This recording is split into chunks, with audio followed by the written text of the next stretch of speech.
When I get to the mount, the first thing I want to do is hold the mount. So let's just do that real quick because some of the principles are going to come into play as we go along. I either want to be low with the hooks or I want to be a little bit high up underneath the elbows. And like I said, we'll play around with both of those as we go along.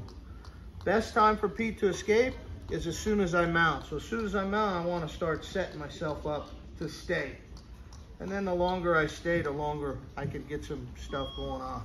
So as soon as I get over to the mount, I want to think about those hooks.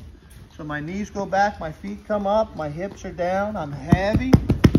And I want to start moving his head side to side with the inside of my elbow, making it hard for him to move. From here, once I get set up from here, we'll just play the basic grips a little bit. So Pete starts pushing. So first thing I'm going to do is be heavy. And he starts pushing. I want to stay heavy. I don't want to sit up. I'm only doing this for illustrative purposes. Turn my shoulders, hands inside, back to the floor. And then I want to be loose. So go ahead, push. So I want to get used to being here pushing. So it's not just a push straight up and down. While he's pushing, I'm already moving my shoulders around and working that in and staying low. The time to start doing this isn't when you're all the way up here. It's when you're here. So I'm already moving and starting to get inside there right off the bat. Pete gets a little bit stronger, starts throwing me against the wall. Catch that head, pull his chin into his chest, good post, and push. Don't just get out here and stay. Push back into the mount again. Pull that chin in, push back into the mount. Don't let him play with your feet. He starts pushing on the feet, doesn't matter, hands or knees. Scoop. A lot of times they'll bring their elbows in. Scoop the elbow, same as the hand. Keep that nice and tight. Throw those three in there, move their head a little bit back and forth. Don't hurt their neck. Just hold that mount. So, this is for the guy that's really strong and he's able to throw you off and you're not quite able to catch the top of the head, so to speak. And all I'm gonna do is pivot on this inside knee. Now, in order for John to throw me through that back wall, he's gonna have to bridge in order to do it. He's not gonna be able to do it just regular. But the guy grabs you like maybe under the armpits or whatever and like bridges and starts to throw. So I'm gonna turn, pivot on this knee. So he's gonna roll up onto the back of my leg and get stuck on my hamstring. My back knee is gonna drag and catch his shoulder. And that's gonna stop him from shrimping real quick and moving out of the way and kind of hold me in place. So I got this back leg hold and catching and this inline catching. I got both hands here. And then I'm gonna do the same thing, push this back, flat again. So this was a guy's a little bit stronger than normal. And like I said, you're not able to catch that head real quick. This will still get you out of a lot of trouble. And we're gonna work on moving our hips around in just a second anyway. So this way. Yeah. So I'm just gonna pivot on that inside knee. So he rolls up, hits my hamstring. There's nowhere else for him to go. He can't push any further. His arms are already extended. My back knee's holding the back of his shoulder and it's stopping him from moving around and also helping me so that I don't fall off as well.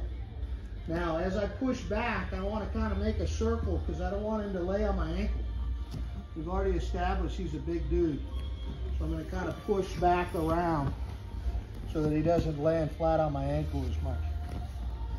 Add that to the mix.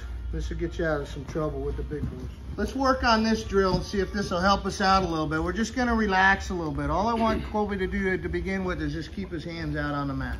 Right? I'm holding inside his shoulders and then all I'm doing is this. So you see his upper body's moving, but his lower body's not moving. Now we got to start getting our lower body to start moving. So now he's just going to start to relax his lower body.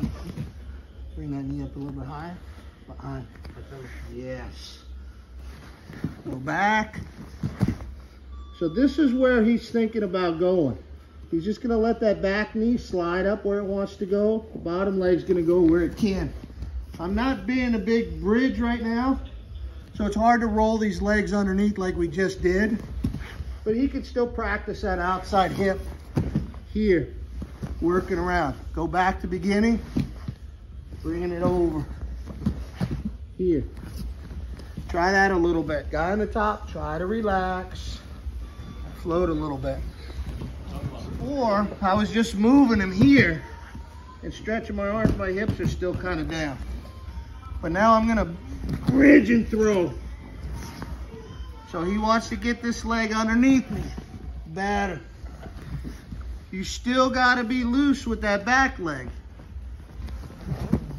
Back leg higher. Yes. He's starting to get tight with the inside leg. He's making the outside leg tight. So you gotta be loose. Loose.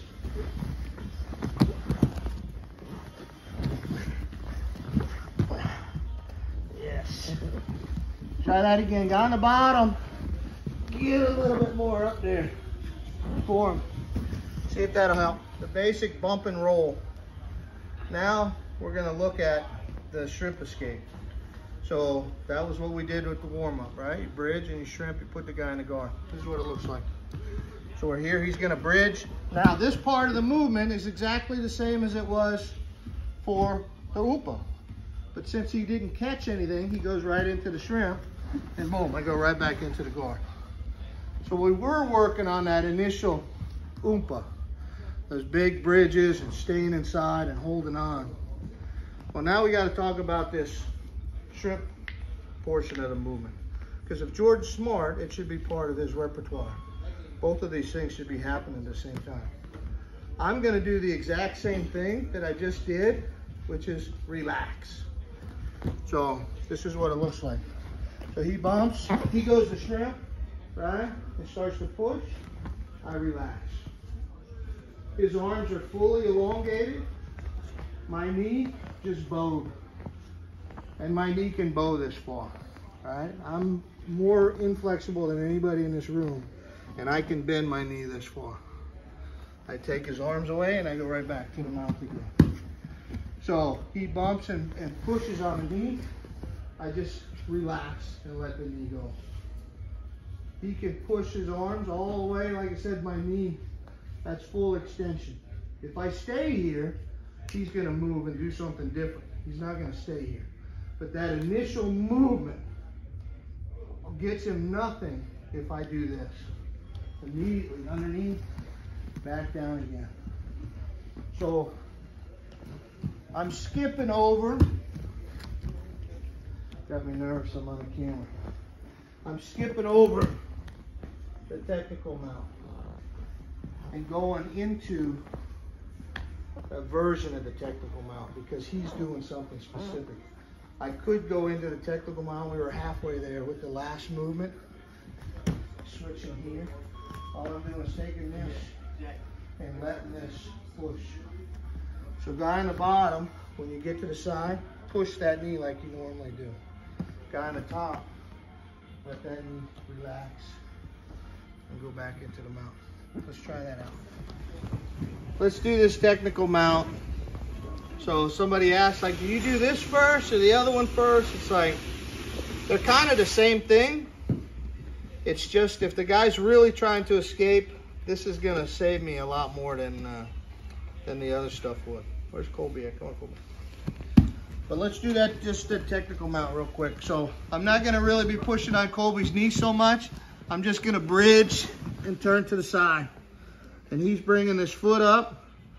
Should be right where my elbows are or a little bit higher.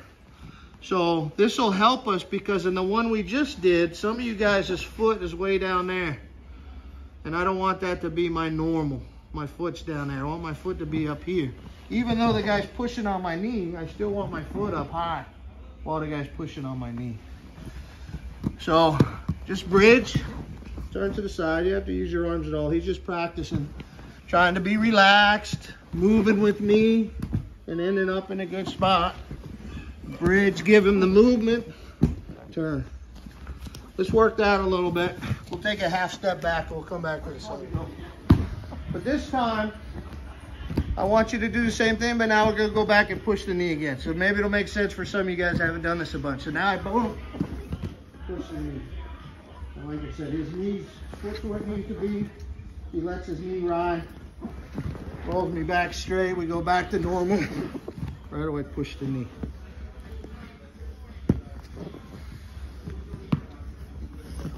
Doesn't matter, elbow escape or you get your hand, you're trying to push that knee to bring the guard back again. So he's got it.